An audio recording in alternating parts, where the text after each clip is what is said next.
तो दोस्तों स्वागत है आप लोगों का Q&A विद सत्यम में। दोस्तों अगर आप बीपीएससी परीक्षा की तैयारी कर रहे हैं तो दोस्तों आप लोगों के लिए मोस्ट इंपॉर्टेंट क्वेश्चन है। दोस्तों नवंबर में बीपीएससी परीक्षा होने वाली है, तो दोस्तों उसके लिए दोस्तों सेट सीरीज चल रही थी। आप लोग टेस्ट दीजिए और देखिए आप कितने नंबर बना पा रहे हैं। अभी से दोस्तों तैयारी शुरू कर दीजिए, क्योंकि बाद में टाइम नहीं मिलता है। तो दोस्तों अभी से स्टार्ट करिए और देखिए आप कितने नंबर बना रहे हैं। तो चलिए दोस्तों पहला क्वेश्चन स्टार्ट करते हैं। यूनानी दूत मेगास्थनीज किसके दरबार में पाटलिपुत्र में आया था? दोस्तों ये तो किसके दरबार में आया था? तो ये आया था चंद्रगुप्त मौर्य के दरबार में। किसके? चंद्रगुप्त मौर्य के दरबार में। दोस्तों अभी तक 25 पार्ट हो चुके हैं। दोस्तों 26वां पार्ट है, आप लोग देख सकते हैं जाके और सभी का टेस्ट दे सकते हैं। पूरा दोस्तों बिहार और हिस्ट्री पूरी इसमें कवर हो रही है। मेगास्थनीज का पाटलिपुत्र आगमन हुआ था, तो मेगास्थनीज का पाटलिपुत्र में आगमन कब हुआ था? तो ये हुआ था 315 ईसा पूर्व में। कब हुआ? 315 ईसा पूर्व में। अगला क्वेश्चन देखते हैं। चंद्रगुप्त मौर्य के दरबार में मेगास्थनीज को भेजने वाला शासक कौन था? चंद्रगुप्त मौर्य के दरबार में भेजने वाला कौन था? Seleucus Nicator. कौन था? Seleucus Nicator. चलिए अगला क्वेश्चन देखते हैं। किस शासक के शासन काल के समय मगध पर 12 वर्षों का भीषण अकाल पड़ा था? तो किस शासन के काल में पड़ा था अकाल? तो ये था चंद्रगुप्त मौर्य के शासन काल में भीषण अकाल पड़ा था। चलिए दोस्तों अगला क्वेश्चन देखते हैं। चंद्रगुप्त मौर्य का प्रधानमंत्री कौन था? तो चंद्रगुप्त मौर्य का प्रधानमंत्री कौन था? तो ये था चाणक्य। कौन थे? चाणक्य, जिन्हें दोस्तों क्या बोलते हैं? कौटिल्य के नाम से भी जानते हैं। कौटिल्य के नाम से इनकी दोस्तों एक अर्थशास्त्र इनकी एक पुस्तक है। अगला क्वेश्चन है। किसे मुक्ति दिलाने के कारण चंद्रगुप्त मौर्य को भारत का मुक्तिदाता कहा जाता है? तो किसको मुक्ति दिलाने के लिए कहा जाता है? तो ये कहा जाता है यूनानियों को। किसको? यूनानियों को। चलिए अगला क्वेश्चन देखते हैं। अगला क्वेश्चन है। वह स्रोत जिसमें पाटलिपुत्र के प्रशासन का वर्णन उपलब्ध है, तो वह कौन सा स्रोत है जिसमें पाटलिपुत्र के? तो दोस्तों ये है इंडिका। इसमें पाटलिपुत्र के प्रशासन का वर्णन है। दोस्तों ये किसकी है? तो ये दोस्तों किसकी है? आप लोग कमेंट करके बताएं दोस्तों ये किसकी है? इंडिका। अगला क्वेश्चन है। नंद वंश के पश्चात मगध पर किस राजवंश ने शासन किया था? तो नंद वंश के पश्चात दोस्तों मगध वंश पर मौर्य ने शासन किया था। किसने? मौर्य ने। चलिए अगला क्वेश्चन देखते हैं। मेगास्थनीज की पुस्तक का नाम क्या था? दोस्तों मेगास्थनीज की पुस्तक का क्या नाम था? तो ये था इंडिका, जो आप लोगों ने अभी कमेंट किया होगा। तो ये इंडिका था। अर्थशास्त्र के लेखक कौन है? तो अर्थशास्त्र के लेखक कौन है? तो ये है कौटिल्य। कौन है? कौटिल्य। कौन है? कौटिल्य। चलिए अगला क्वेश्चन देखते हैं। अगला क्वेश्चन है। पाटलिपुत्र के शासन व्यवस्था का विस्तृत वर्णन किस विदेशी यात्री के वृत्तांत में मिलता है?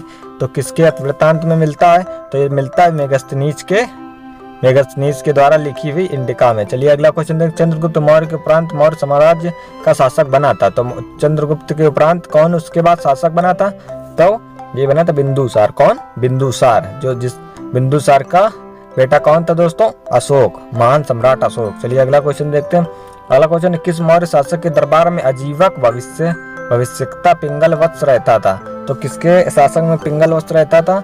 तो इसका ऑप्शन कौन सा सही होगा? तो ये रहता था बिंदुसार के शासन में। किसके शासन काल में? बिंदुसार के शासन काल में। चलिए अगला क्वेश्चन देखते हैं। दोस्तों आप साथ साथ कमेंट करते चलिए आप लोग को कितने क्वेश्चन सही हो रहा है। तो दोस्तों लास्ट में कमेंट करना और देखते हैं आपकी कितनी तैयारी है। अशोक द्वारा अपने पड़ोसियों के साथ मैत्रीपूर्ण संबंधों का उल्लेख किसमें मिलता है?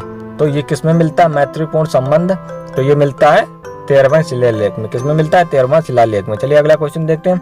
अगला क्वेश्चन। तृतीय बौद्ध संगीति का आयोजन किसके शासन काल में हुआ था? तो तृतीय बौद्ध संगीति का आयोजन हुआ था अशोक के काल में। किसके काल में? अशोक के काल में हुआ था। चलिए अगला क्वेश्चन देखते हैं। अगला क्वेश्चन है। तृतीय बौद्ध संगीति की अध्यक्षता किसने की थी? तो तृतीय बौद्ध संगीति की अध्यक्षता की थी मोगलीपुत्र तिस्य ने। किसने की थी? मोगलीपुत्र ने। चलिए अगला क्वेश्चन देखते हैं। तृतीय बौद्ध संगीति का आयोजन कहाँ हुआ था? तो तृतीय बौद्ध संगीति का आयोजन कहाँ हुआ था? तो ये हुआ था पाटलिपुत्र में। कहाँ हुआ था? पाटलिपुत्र में। चलिए अगला क्वेश्चन देखते हैं। अगला क्वेश्चन। तृतीय बौद्ध संगीति का आयोजन कब हुआ था? तो तृतीय बौद्ध संगीति का आयोजन कब हुआ था? तो ये हुआ था 251 ईसा पूर्व में। कब हुआ था? 251 ईसा पूर्व में। आप लोग देखते चलिए आप कितने क्वेश्चन सही कर पा रहे हैं और भी इसकी तैयारी जरूर करते रहिए। किस मौर्य शासक ने कलिंग पर विजय प्राप्त की थी? तो किस शासक ने मौर्य पर कलिंग पर विजय प्राप्त की थी? तो ऐसा कौन सा शासक था? तो ये था अशोक। कौन था? अशोक था जिसने कलिंग पर विजय प्राप्त की थी। चलिए अगला क्वेश्चन देखते हैं। किस युद्ध में हुए भारी तबाही तथा जान माल की हानि को देखकर अशोक का हृदय परिवर्तन हुआ और उसने युद्ध नीति त्याग कर धम्म नीति की घोषणा की थी? तो यह कौन सा युद्ध था दोस्तों? ये कलिंग का युद्ध था जिसमें खूब जान माल की हानि हुई थी। इसे देखकर हृदय परिवर्तन हुआ तो अशोक ने धम्म नीति की घोषणा कर दी थी। और दोस्तों अगला क्वेश्चन है। अशोक का धम्म था। अशोक का धम्म क्या था? तो अशोक का धम्म क्या था? तो ये था नैतिक आचार संहिता। क्या था? नैतिक आचार संहिता। चलिए अगला क्वेश्चन देखते हैं। अगला क्वेश्चन है मौर्य साम्राज्य का केंद्रीय न्यायालय कहाँ, मौर्य समाज का केंद्रीय न्यायालय कहाँ स्थित था, तो ये कहाँ पर स्थित था मौर्य समाज का, तो ये स्थित था पाटलिपुत्र में। कहाँ पर, पाटलिपुत्र में। अगला क्वेश्चन देखते हैं।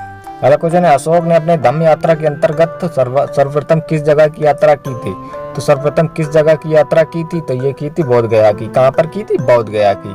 अगला क्वेश्चन है दोस्तों अशोक ने अपने धम्म यात्रा के अंतर्गत बोध गया की यात्रा अपने राज्याभिषेक की किस वर्ष में की थी, तो ये किस वर्ष में की थी, तो ये की थी 10वें वर्ष में। किस वर्ष में, 10वें वर्ष में जो अशोक ने धम्म यात्रा के अंतर्गत बोध गया की यात्रा में राज्याभिषेक किया था। चलिए अगला क्वेश्चन देखते हैं।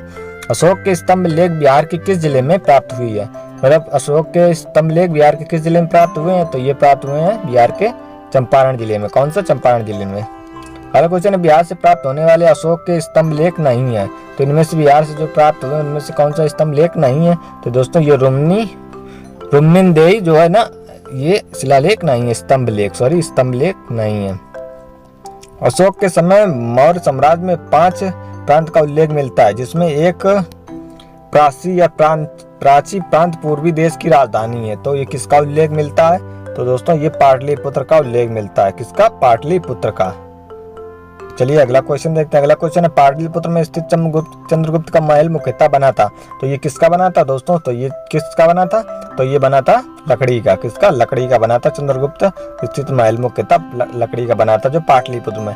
चंद्रगुप्त मौर्य का राज्य प्रसाद स्थित था, तो चंद्रगुप्त का मौर्य का राज्य प्रसाद कहाँ स्थित था, तो ये स्थित था पटना में। कहाँ पर, पटना में, कुम्भहार, जिसको पटना में, पटना के कुम्भहार में। चलिए अगला क्वेश्चन देखते हैं। अगला क्वेश्चन है किस विद्वान ने चंद्रगुप्त मौर्य के राजा प्रसाद के बारे में कहा है कि इसकी शान शौकत का मुकाबला ना तो सूसा और ना एक वेतन कर सकता है, तो ये किसने कहा है, तो ये कहा है एरियन ने। किसने कहा, एरियन। किसने कहा, एरियन ने। दोस्तों आज के 30 क्वेश्चन थे टोटल, 230 क्वेश्चन हुए हैं। आपने 30 क्वेश्चन में कितना अपना स्कोर किया है, तो जरूर कमेंट करें कि आप कितने क्वेश्चन कर पा रहे हैं 30 क्वेश्चनों में। दोस्तों वीडियो कैसा लगा, वीडियो अच्छा लगा तो आप लोग वीडियो को लाइक कर दें और चैनल को सब्सक्राइब कर लें। आप लोग वीडियो देख लेते हैं, चैनल को सब्सक्राइब नहीं करते हैं, तो चलिए दोस्तों मिलते हैं अगली वीडियो में। जय हिंद, वंदे मातरम।